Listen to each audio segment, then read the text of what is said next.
አላመንኩም። ላይፍ ስወጣ ለቀነኒ ማታ ድምፅ ስንሆን ላን ያደር ነው። አንድ ምርጥ የኦሮሞ ልጅ እንትን የተማረ ምንድነው እሱም ህግ የተማረ ነው።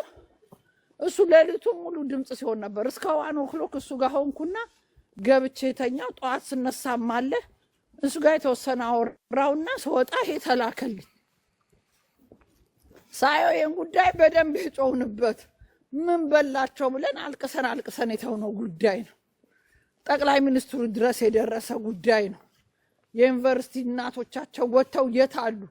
ይቻውን የተረፈችው የሚገርምሽ እናትና አባቷ ሞተው እናቴን ያለችው በልጅነቴ ሞታ ሀያቴን ያሳደገችኝ ሀያቴ ከ8 ዓመት በኋላ አልችል ብለው እንዴ ብላ እንዳደገች መከራዋን እየተናገረች ነው። እንዲም ሆኖ ዩኒቨርሲቲ ስትገባ 300 ብር ተሰጥቶኝ 300 ብር ደርሶ ትራንስፖርት ነው የሞዴስ የስኪብርቶ ወሬቨር ለሚያስፈልጋት ነገር እዛ የድና ቤተሰብ ልጆች እየሰጡኝ ተምሬ እሰቅል ነበረ።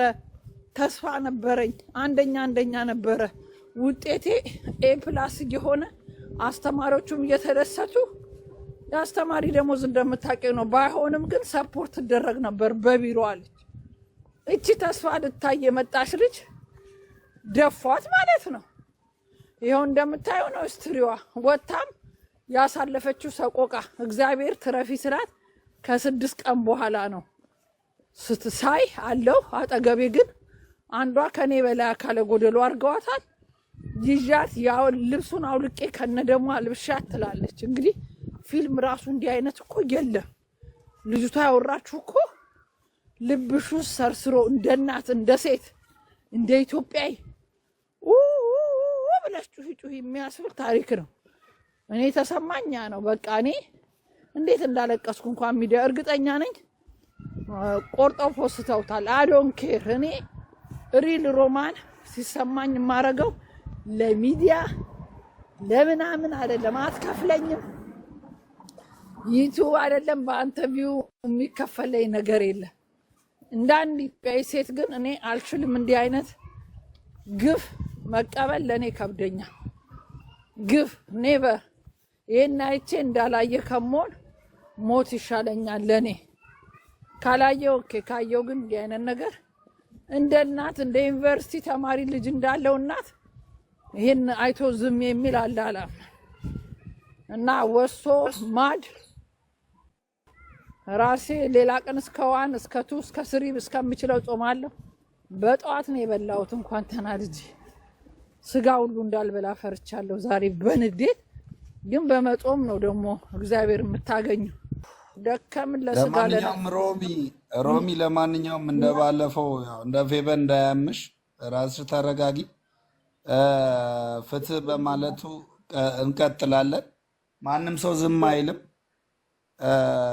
ምክንያቱም እዚህ ጋር በቃ ኢትዮጵያዊ መሆን ብቻ ምን ያህል ወራቶች እንደጮህንበት ይሄን ነገር ታውቃላችሁ። ስለዚህ ደግሞ አሁን እችሊ ተገኝታለች፣ ተርፋ ተገኝታለች። 1 ዓመት ከ6 ወር በላይ ጫካ ውስጥ ተደብቃ እንቅልፏን ሳተኛ የኖረች ሴት ነች። እንዲህ ተገኝታ ግን መታ ደግሞ ዛሬ መደበቅ በጣም ቢግ ሼም ነው። በጣም በቃ እንዴ እንደዚህ እኮ አይደለም። ለስልጣንም ቢሆን ለምንም ቢሆን እንደዚህ አይደለም። የሰው ልጅን እያጠፋን የሰው ልጅን እየገደልን አይደለም። ስለዚህ ቪዲዮ ቢወርድ ቪዲዮ እንትን ይላል ሪፖርት ሊያረጉ ስለሚችሉ ሪፖርት አለ። በጣም የተዘጋጁ ኮፕሊንክ አርጉለት፣ ቤቱን ኮፕሊንክ አርጉት።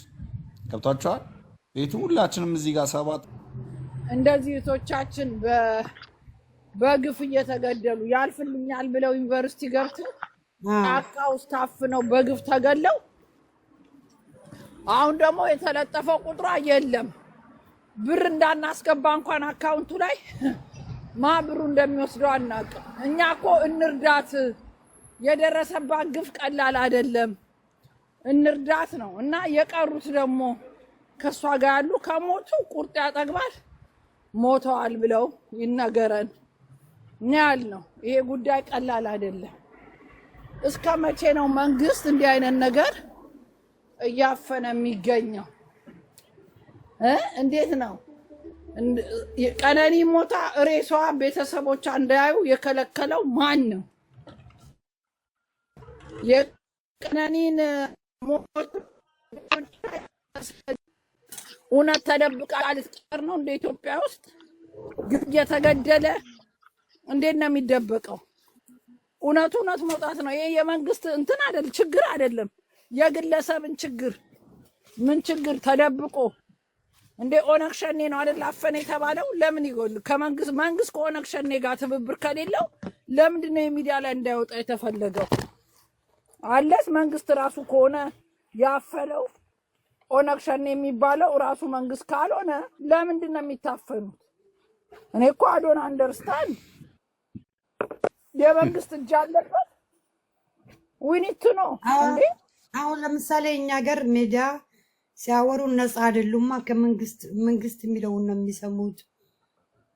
በቃ ማውራት የሚፈልጉትን እነሱ መጀመሪያ መንግስትን ጠይቀው ነው እኮ ዝም ብለው አያወሩም። አሁን ነጮች ሀገር ስትሆኚ እንደፈለግሽ ነው የምታወሪው። ሰላማዊ ሰልፍ ያደርጋሉ ሰዎች። ኢትዮጵያም ሆነ ይናገራል። ኢትዮጵያም ሆኜ ተናግሬ ነው የወጣሁት። አንዳንድ ሰው ነው ብዙ፣ ሁሉም አይናገሩም። ሮምዬ አሁን ለምን ሚዲያዎች በጠቅላላ የመንግስት ናቸው። ስለዚህ መንግስትን መጀመሪያ ጠይቀው በቃ ስለዚህ ደግሞ እንትን ነው ኦነግ ሸኔ ነው። ኦነግ ሸኔ ደግሞ በትክክለኛው በቃ እዛ ነው የተደፈረችው ልጅ። ይህን መንግስት ነፃ እና እውነታውን ማውጣት አለበት። ትክክለኛ ለኢትዮጵያ ለህዝብ የተቀመጠ መንግስት ከሆነ በቃ ይሄ ፖለቲካ አይደለም።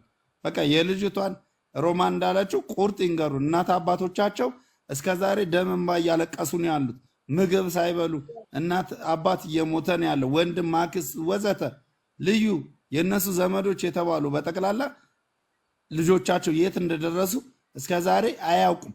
ፍትህ እያለን እኛም አንድ ሰሞን እንጨዋለን እንረሳለን፣ ከዛ ይለበሳል። ዛሬ ደግሞ ጭራሽ እች ልጅ ትረዳ ተብሎ መጥቶ አካውንቷም ተነስቷን፣ ሁሉ ነገሮ ተነስቷን።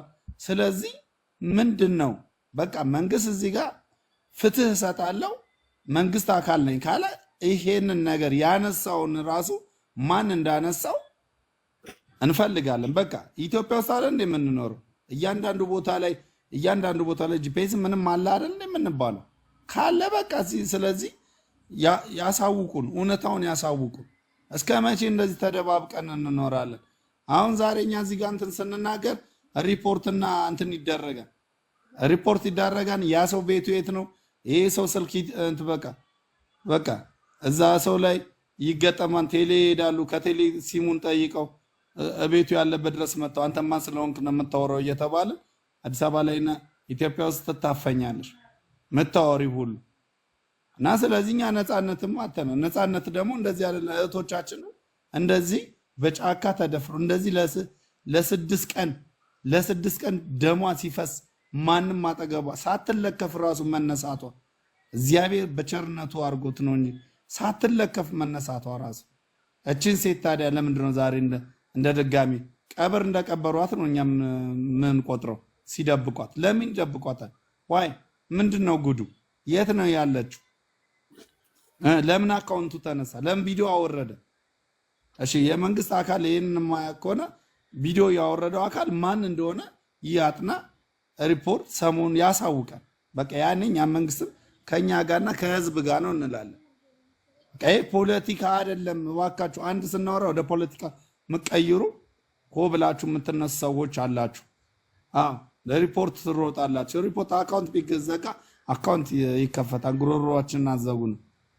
ቅድም እኔ አንድ አፍታ ብከፍት ነው ብዙ ሰው ሲመጣ ሪፖርት ነው ጭልም አድርጎት ያስወጣ እና እንደዚህ አይነት ነገር አታርጉ። በቃ ስለዚህ ፍትህ ለኢትዮጵያ ሴቶች፣ በጫካ ለሚደፈሩት፣ በጫካ ለሚገደሉት፣ ታፍነው ለጠፉ ሴቶች አሁንም ፍትህ ጠይቁ። ምንም ታፕታፕ ሼር ኮፕሊንክ በማድረግ ሁላችሁም እዚህ ጋር ያላችሁ 600 ሰው አላችሁ፣ ግን 600 ሰው አይደለም አንድ ሰው ያለ አይመስልም። ሁሉም ጸጥ አስተያየት መስጠት ፈርቶ ነው ያለው። ለምን ከፈራ ለምን ገዝት ላይ እንገባለን? ትክክል ብላለሁ። እኔ ማለት የምፈልገው ከ3 ሰዓት በላይ ቁጭ ብለናል። ፎሎውን እና ታፕታፕ ሼር ኮፒ ሊንክ የሚደረገውን ከ1000 በላይ ቅድም እያየሁ ነበር። ድምጽ መሆን ማለት በቃ እጃችን ላይ ባለው ስልክ ይሄንን አሁን እየተናገርንበት ያለውን ሐሳብ ሼር ማድረግ ማለት ምንም የሚጠቅም በቃ ምንም ሌላ ነገር ምንም እንድታረጉ የምትጠይቁት ነገር የለም። ሼር ማድረግ በቃ ይሄንን ለብዙዎች እንዲደርስ ሼር ማድረግ ከዛ በኋላ ምን ይሆናል? ስልኩን ከፍተነዋን እኮ አይደል? ስልኩን ከፍተነዋን ምንም አይቆጥርም። ግን ዝም ብሎ ቁጭ ብሎ ማዳመጥ 600 ሰው ምን ይሰራላታል?